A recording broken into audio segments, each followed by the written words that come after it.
Conciencia y atención, porque la atención y la conciencia van muy de la mano, ¿correcto? Se van a dar cuenta. Entonces, vamos a desarrollar, vamos a hablar de conciencia, de definición, vamos a hablar de atención, inteligencia, siempre una viñeta clínica y finalmente conclusión. ¿Ya? Y vamos a leer esto. Siempre me ha intrigado el momento específico en que cuando nos sentamos esperando en el auditorio, la puerta del escenario se abre y un artista da unos pasos hacia la luz, o para verlo desde otro punto de vista, el momento en que el artista que espera en penumbra ve la misma puerta abierta mostrando las luces, el escenario y el público. Entonces, al reflexionar sobre lo que está escrito, tengo la sensación de que entrar en la luz es también una poderosa metáfora para la conciencia, para el nacimiento del conocimiento de la mente por el advenimiento simple y trascendental del yo en el mundo real. Entonces, la conciencia, chicos, es una función psicológica que está presente desde los animales inferiores, pero el ser humano, por haber desarrollado el córtex prefrontal, tiene una capacidad de conciencia subjetiva. ¿A qué me refiero con conciencia subjetiva? Yo sé que en este momento la persona que piensa soy yo, y mis pensamientos me pertenecen a mí, mis acciones me pertenecen a mí, ¿no es cierto? No trascienden más allá. Entonces, esa es la subjetividad de la conciencia que caracteriza justamente la conciencia del ser humano. ¿Ya? Entonces, antes probablemente de conocer lo anormal, vamos a conocer lo normal. Entonces, los términos, como les decía, la conciencia es una característica definitoria de los animales, pero la autoconciencia, eso que les decía, esa característica de subjetividad, es solamente particular de los seres humanos. Un perrito no tiene autoconciencia, ¿correcto?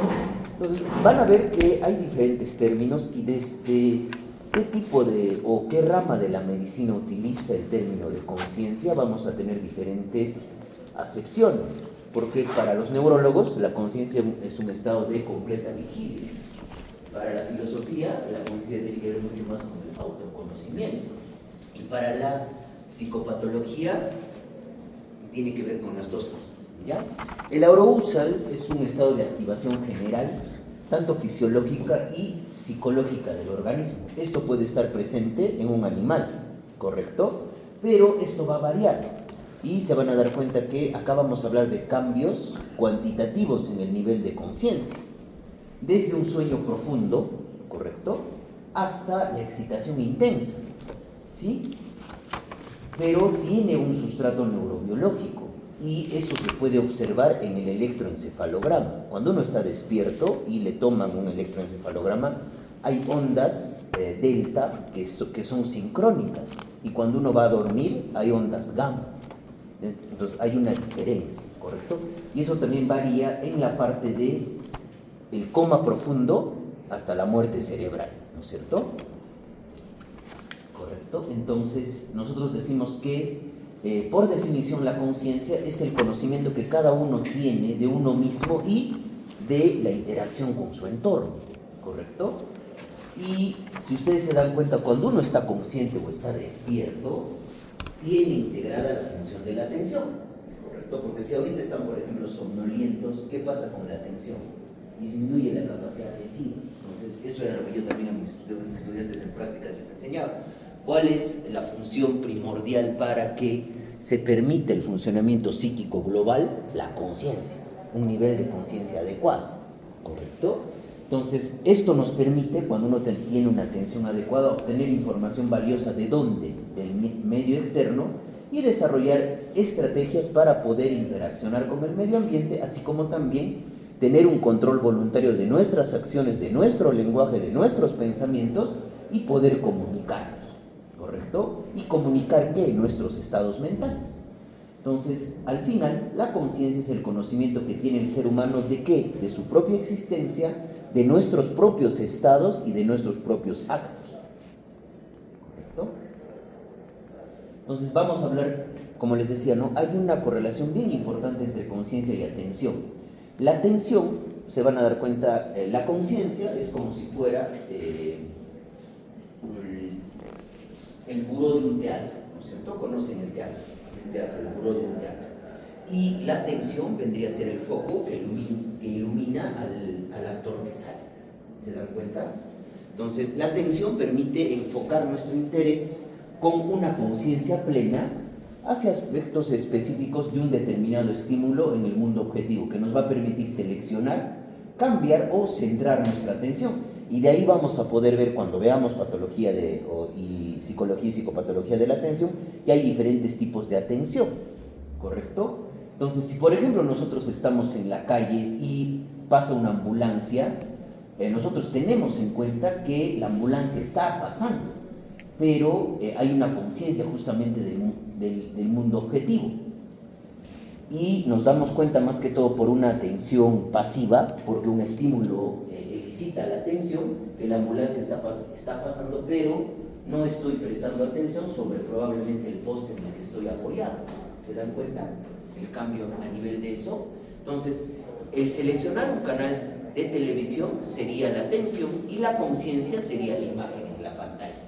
¿Correcto? Esa metáfora que también hace Antonio Damasio, ¿no es cierto? Cuando les puse en la primera parte. Ahora, ¿cuáles son las funciones de la conciencia y la atención?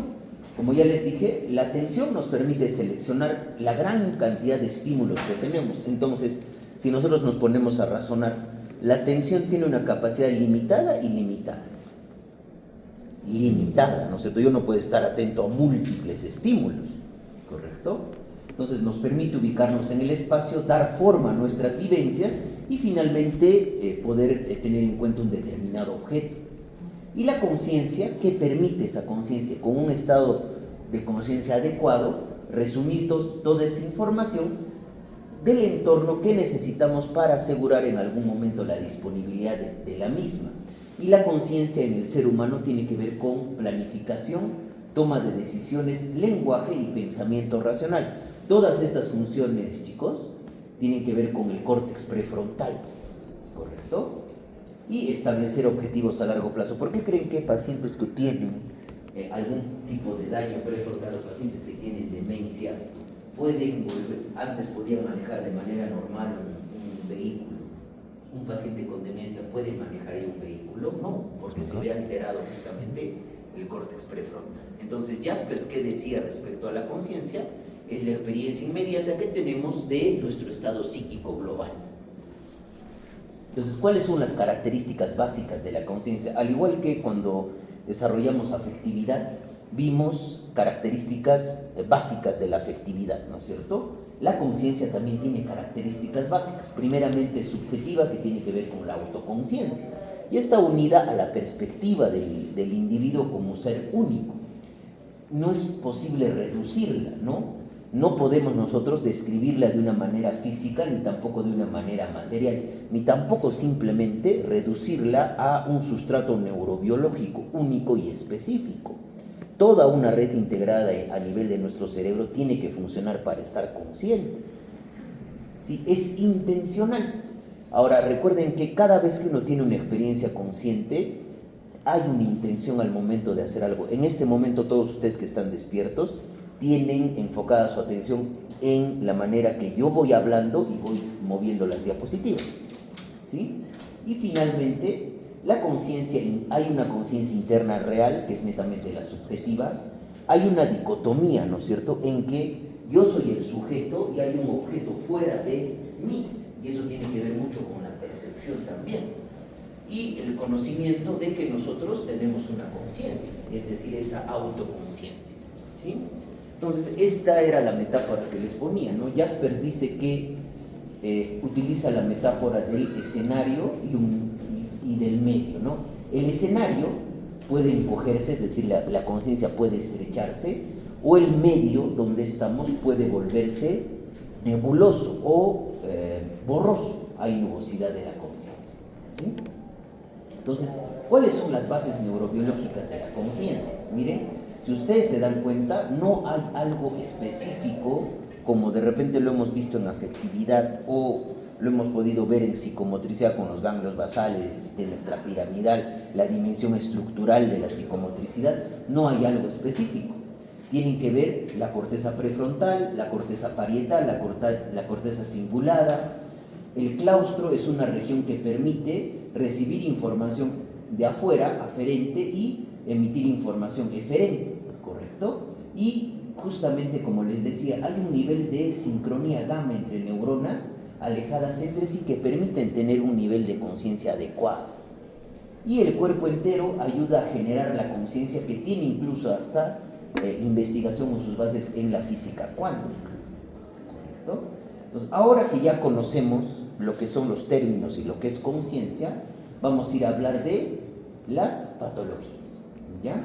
Entonces, ¿qué es justamente una alteración del nivel de conciencia? Es un estado donde un individuo no puede, ¿no es cierto?, no experimenta nada, es decir, todas sus experiencias, hemos dicho, ¿no es cierto?, que Jaspers decía que viene a ser la capacidad global de funcionamiento psíquico.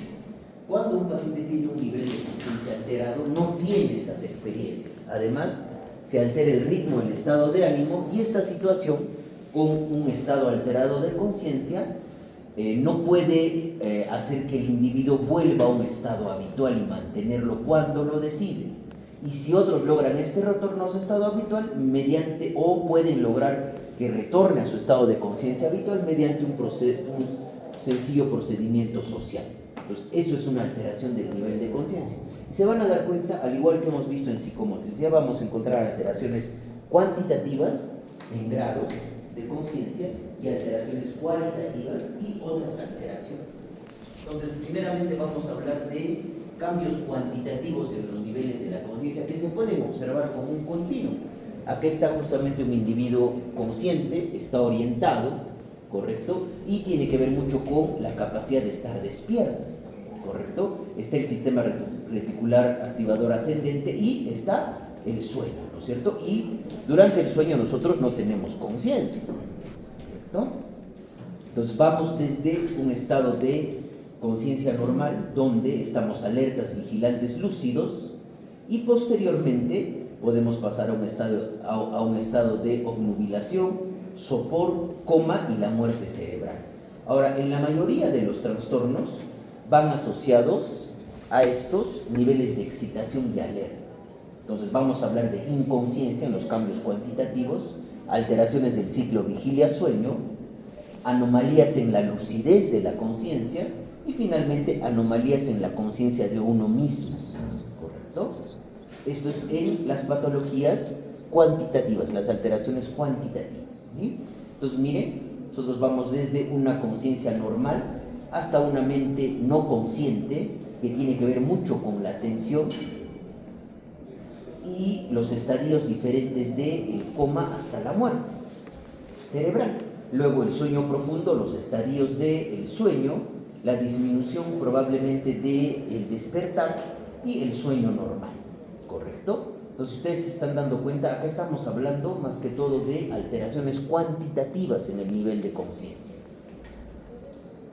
Entonces la inconsciencia significa, como dice Jaspers, no tiene cuando el paciente no tiene interioridad de una vivencia. Además de eso, no está pensado como un objeto y se trata de algo que no ha llegado a un conocimiento de sí mismo. Entonces no existe, cuando un paciente está inconsciente, no existe la experiencia subjetiva, ¿correcto? Y una persona con un cuadro cerebral orgánico grave puede estar inconsciente y la conciencia se experimenta justamente como yo les decía, no como un continuo, desde un estado normal, despierto, vigil, atento a los estímulos, hasta un estado de muerte cerebral. Alguien que está dormido también está inconsciente o no, pero ¿cuál es la gran diferencia? Que al paciente que está dormido yo lo puedo despertar y se va a despertar, ¿sí? La conciencia se experimenta igualmente como un continuo desde la plena vigilia hacia el sueño profundo. Una persona sana y alerta es consciente solamente de ciertas partes de nuestro entorno, tanto externa como internamente. Hacia el resto de las cosas nosotros somos inconscientes, o en este momento centramos nuestra atención, que va mucho de la mano con la conciencia, probablemente en lo que puede estar pasando afuera. No, ¿cierto? Estamos centrados en el aula, ¿sí? Y la conciencia se experimenta justamente como un continuo, desde la vigilancia, que tiene que ver mucho con la atención, la completa atención, hasta la ignorancia de un determinado estímulo. Ahora vamos a hablar de las alteraciones del ciclo vigilia o sueño. Ahora, el estar vigil o despierto es cuando yo estoy deliberadamente alerta, cuando yo podría estar durmiendo o estar de sueño. Y eso a veces a ustedes les sucede en las clases o no, ¿no es cierto? Llega un momento porque la capacidad atentiva de una persona llega más o menos entre 30 a 40 minutos como máximo, ¿correcto? Porque cuando la tarea se vuelve un poco tediosa, la vigilancia también va a fluctuar, va a depender justamente del interés. Si hay ansiedad, ¿qué es lo que pasa? Yo empiezo a tener menos atención, porque estoy más centrado en mis procesos internos de miedo, ¿sí? O cuando alguien está aburrido. El estado vigilante de una mente, de una persona que observa atentamente la pantalla de un radar para interceptar al enemigo, es muy diferente, por ejemplo, a la atención absorta de un amante de la música que escucha una sinfonía. Entonces, ahí hay diferencias cualitativas en la propia vigilia, ¿sí? Y acá hablamos de la somnolencia. Es un estado constante. El paciente está despierto, pero se va a quedar dormido si no hay una estimulación sensorial, ¿correcto? Eso sucede cuando uno está, por ejemplo, viendo la televisión y de repente empieza a tener sueño, y si no suben el volumen, se vuelven a dormir. Eso es somnolencia, ¿no? El paciente se describe a sí mismo al momento de que uno va pasando, ¿no es cierto?, de la vigilia al sueño, se describe a sí mismo como lento y torpe al momento de realizar actividades, y hay un intento de evitar los estímulos dolorosos. Incluso el reflejo de la tos y la deglución están presentes pero reducidos, y el tono muscular disminuye cuando uno está somnoliento. Y en la práctica clínica muchas veces la somnolencia aparece, chicos, cuando hay una sobredosis de medicamentos que generan disminución de la actividad a nivel del sistema nervioso central, o medicamentos que son inhibidores del receptor GABA-A. Y estos niveles de conciencia son inespecíficos e independientes de la naturaleza de la causa, ¿sí? Y acá vemos las alteraciones del ciclo vigilia-sueño. ¿Qué es el coma? Es un estado completamente inconsciente, donde prácticamente no hay respuestas verbales, tampoco hay respuesta a estímulo doloroso, y se pierde la postura correcta del tono muscular, y los reflejos están presentes, pero muy reducidos. Entonces vamos desde una fase de decorticación a una fase de descerebración, y finalmente la muerte cerebral. Entonces ustedes lo van a ver muy bien, ¿no? Las posiciones cuando uno tiene decorticación y descerebración, ¿no es cierto? 3, 2, 1. Y vamos a hablar de anomalías en la lucidez. Normalmente nosotros en este momento, la conciencia está inseparablemente, no se puede separar de la atención consciente. Entonces, ¿qué pasa, no? Normalmente nosotros hablamos de lucidez cuando uno tiene la claridad respecto a sus pensamientos y a un tema en particular. Cuando hay lucidez y vigilancia, al menos cuando una persona no esté completamente despierta, no va a poder tener claridad de conciencia. Tiene que haber lucidez y vigilancia en el pensamiento, ¿sí? ¿Y qué pasa con la obnubilación? Este es un término a veces que utilizan los neurólogos. Hay una disminución del nivel de conciencia que va del estado de alerta y plena conciencia al coma. Es decir, es un punto medio entre estar despierto y el coma. Eso es obnubilación de la conciencia. En general hay una somnolencia como sin agitación, y el paciente en la obnubilación tiene dificultades para poder centrar su atención, así como también la atención focalizada, que es la concentración. El paciente puede estar somnoliento o agitado, y es probable que, por supuesto, si está alterada ya el nivel de conciencia, va a tener alteraciones de memoria, desorientación, y la mayoría de las funciones intelectuales están alteradas. Y al estar alteradas, el paciente no puede comprender, no hay reconocimiento, se pierde justamente la formación de asociaciones, y el juicio lógico se altera. ¿Correcto? Eso es obnubilación. Entonces, otra alteración es que exista aumento de la lucidez. Pues muchas veces, específicamente cuando uno consume sustancias psicoactivas, se incrementa la lucidez, es decir, hay una percepción más aguda de los estímulos externos. Los colores parecen más brillantes, hay cambios en el estado de ánimo. La mayoría de veces incrementos en la lucidez tienen que ver específicamente con episodios maníacos. Correcto, el paciente está más pendiente de los estímulos externos, ¿no? Y hay una mayor capacidad para la actividad mental, la memoria y la comprensión. Esto se produce específicamente con drogas estimulantes, LSD, dietilamina del ácido lisérgico y cocaína y anfetaminas, ¿correcto? Hay un aumento de la lucidez de la conciencia. Más memoria. Y estos cambios dimensionales, chicos, tienen que ver mucho con los cambios cuantitativos. Entonces, esto es lo que yo quiero que recuerden en la parte cuantitativa. Vamos de una conciencia normal donde uno está alerta, está vigilante, está lúcido, y luego pasamos a la confusión, que ahorita lo vamos a tocar. Hemos tocado la obnubilación, hemos visto también estupor en la parte de psicomotricidad, donde hay una alteración de las funciones relacionales, ¿cierto? En el estupor, y finalmente el coma previo a la muerte cerebral. Ahora ya hemos visto las alteraciones cuantitativas, que son en más y en menos, ¿correcto? En más o en menos grado. Vamos a ir, ¿no es cierto?, desde la conciencia normal o la alerta, cuando uno está vigil. Luego pasamos justamente a la obnubilación, al sopor, a la somnolencia, a la obnubilación, el coma y la muerte cerebral. Ahora vamos a hablar de las alteraciones cualitativas, ¿ya? ¿Y cuáles son las alteraciones cualitativas? Una de estas vienen a ser que característicamente la terminología en esta área, chicos, es bien confusa. Vamos a hablar primeramente de delirium, luego fluctuaciones del nivel de conciencia, la confusión, que por su mismo término es un término bien confuso de poder definirlo, y otros términos, ¿correcto? Entonces vamos a hablar ahora de las alteraciones cualitativas de la conciencia. Vamos a hablar del delirio. Pero permítanme, chicos, un momentito y al servicio, por favor, ¿ya? Chicos, el delirio ustedes lo van a ver prácticamente en casi toda su práctica clínica. ¿Qué es el delirio? Es un síndrome mental orgánico transitorio de inicio agudo. ¿Y cuál es lo característico del delirio? Hay una fluctuación del nivel de conciencia y además hay alteraciones de la atención, ¿correcto? Entonces, y al final, como hay fluctuación del nivel de conciencia, no hay una conciencia adecuada, entonces el resto de funciones psíquicas también se van a ver alteradas.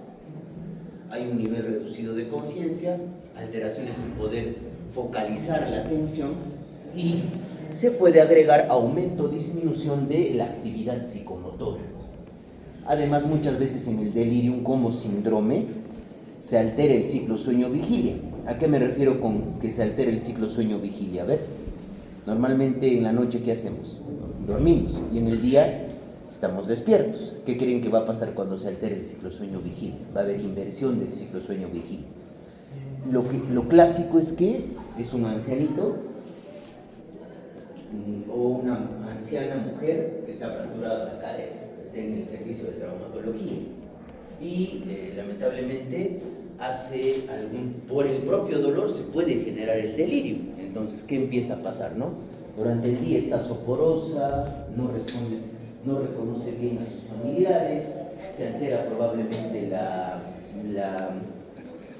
capacidad del pensamiento, el pensamiento está enlentecido y en la noche se agita. Incluso hasta se quiere sacar la vía, se para y se vuelve a fracturar la cadera. ¿Correcto? Eso es lo que sucede. Pero el inicio de este cuadro es agudo, ¿correcto? No es algo crónico, el inicio es agudo. Entonces, miren, acá tenemos un caso. Durante el periodo del 23 y el 30 de noviembre estuve la mayor parte del tiempo completamente inconsciente, sin darme cuenta del paso del tiempo. La presencia de visitantes, la atención de enfermeras y médicos o mi traslado en coche o ambulancia de sala en sala y de hospital a hospital. Sin embargo, dentro de ese periodo hubo varias fluctuaciones breves, tal vez de aproximadamente 5 minutos en el grado de conciencia. Y luego recordé haber tenido algún contacto humano y alguna idea en parte errónea sobre mi paradero y estado de salud en estos episodios. En los primeros 2 episodios acepté que sufrí una enfermedad bastante inespecífica y pensé que iba a ser transferido para la operación no especificada, primero a la India y luego a Australia. Y en el cuarto episodio, con el mismo sentimiento, pensé que estaba cambiando de plan en el vuelo a casa desde Australia. Entonces, ¿qué es lo que sucede? Hay nivel reducido de conciencia, hay un deterioro global de las funciones cognitivas, inversión del ciclo sueño-vigilia, alteraciones en focalizar la atención o aumento, disminución de la actividad psicomotora. Entonces, miren, esto es otro ejemplo de delirium. Cada vez que cerraba los ojos veía en el interior de mis párpados un caleidoscopio compuesto de imágenes violentas, de dibujos animados en rojo, negro y amarillo. Así durante 4 días y noches no dormí. Gran parte de ese tiempo no sabía si era de día o si era de noche. Acá, al cabo de un rato, me di cuenta de que había un reloj en la pared de la habitación, así que ahora podía ver la hora, pero no sabía en qué ciclo de 12 horas estaba, si era las 7 de la mañana o las 7 de la noche, la hora del almuerzo o 4 horas antes del amanecer. Lo único que sabía era que las enfermeras iban y venían turnándose cada 12 horas en una atmósfera bastante repetitiva de saludos, insinuaciones y consultas de los registros de los pacientes, y que esas transferencias iban y venían por los pasillos. Entonces, en el delirium, ¿qué sucede? Como les he estado indicando, ¿no? Es un síndrome, al final el delirium es un síndrome de etiología inespecífica donde hay un deterioro de todas las funciones psíquicas cognitivas. Hay una alteración o fluctuación del nivel de conciencia, se produce una disminución de la atención, hay alteraciones en la percepción, pueden haber alucinaciones, el pensamiento puede estar desorganizado, hay alteraciones de memoria, hay alteraciones a nivel de la conducta o el comportamiento, puede haber aumento de la actividad psicomotora, disminución de la actividad psicomotora, cambios a nivel afectivo y inversión del ciclo sueño-vigilia. Entonces es fácil que yo les ponga un caso clínico para que me identifiquen delirio, ¿correcto? Que es una alteración cualitativa de la conciencia. Entonces, también nosotros observamos diferentes cambios o fluctuaciones en el nivel de la conciencia, chicos, ¿no? Se observan en diferentes condiciones y se pueden producir en individuos sanos durante el sueño y la fatiga. Por ejemplo, muchas veces en pacientes con epilepsia, estas fluctuaciones del nivel de conciencia pueden ocurrir antes, durante o después de la crisis epiléptica, ¿sí?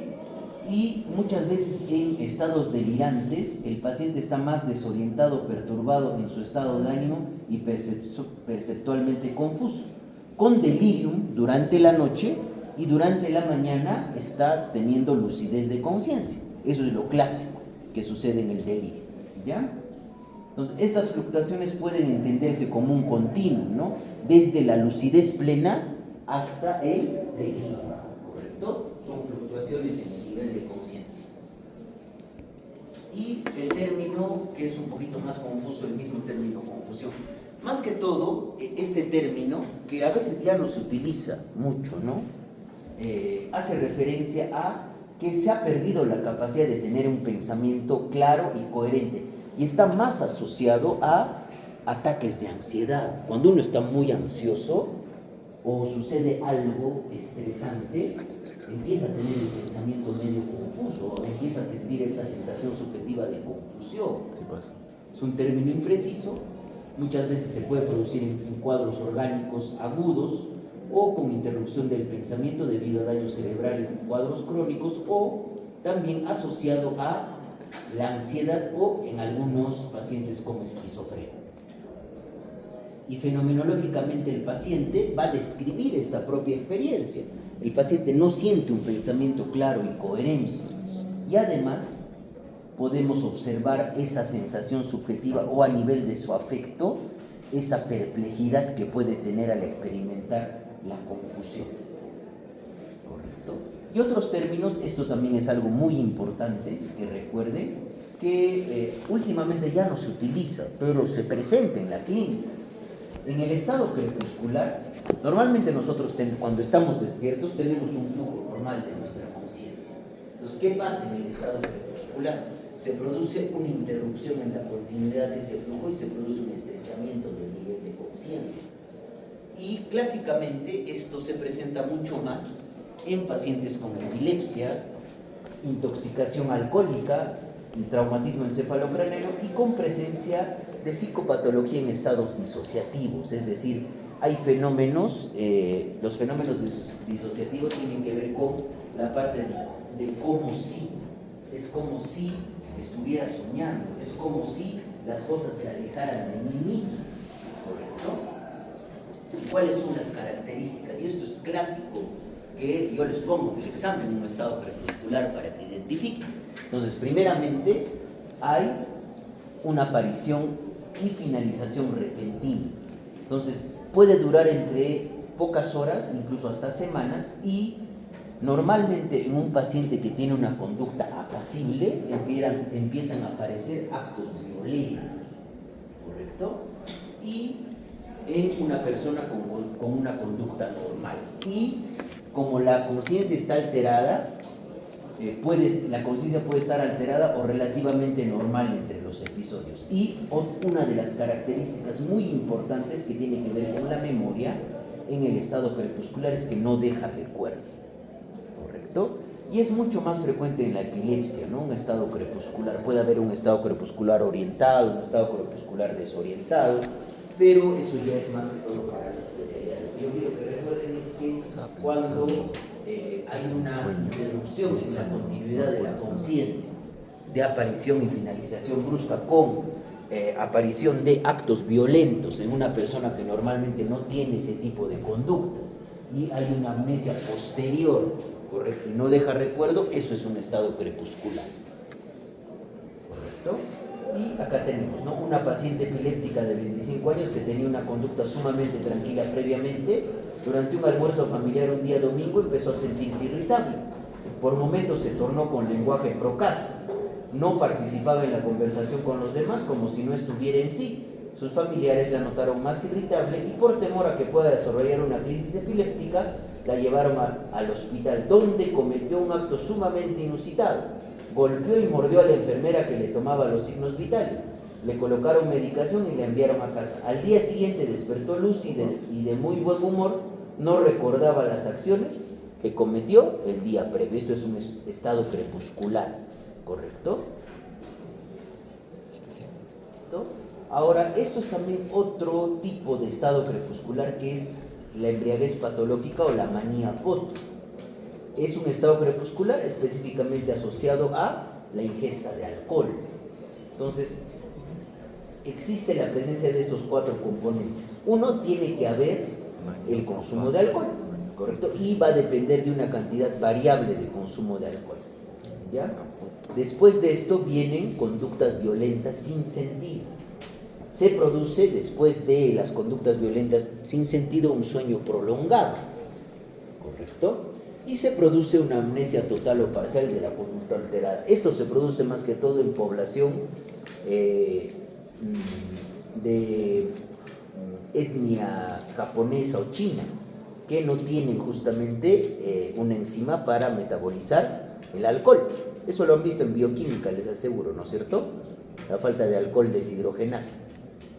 Porque una persona de etnia china o japonesa toma un poquito de alcohol y sobreviene una conducta violenta y no se acuerda, es lo que denominan pues una mala borrachera, ¿no es cierto? Y no se acuerda de nada, pero toma probablemente un vaso de ron con Coca-Cola y viene esa conducta. Eso es la embriaguez patológica o manía poto. Miren, un joven japonés de 21 años en sus vacaciones de verano viajó fuera de su país, salió a una fiesta con sus amigos en la cual, tras solo ingerir una copa de vino, empezó a agredir verbalmente a sus amigos.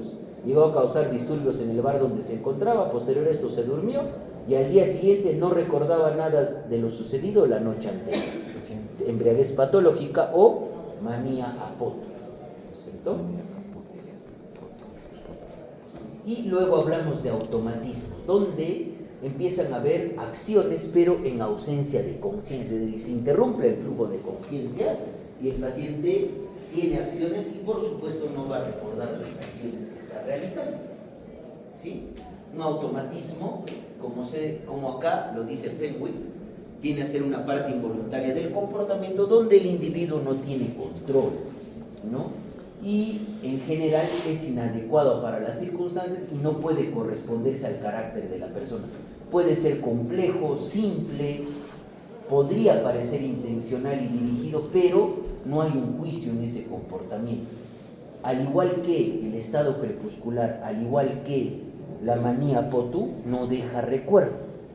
Recuerden por favor eso, solamente que es diferente, ¿no? Y esto sucede mucho más en la epilepsia con obnubilación de conciencia, ya sea durante, después o posteriormente a la crisis epiléptica. El paciente mantiene el control de su postura, tono muscular y puede realizar movimientos de acciones simples y complejas con obnubilación de la conciencia. Y clásicamente se presenta con crisis parciales o automatismos.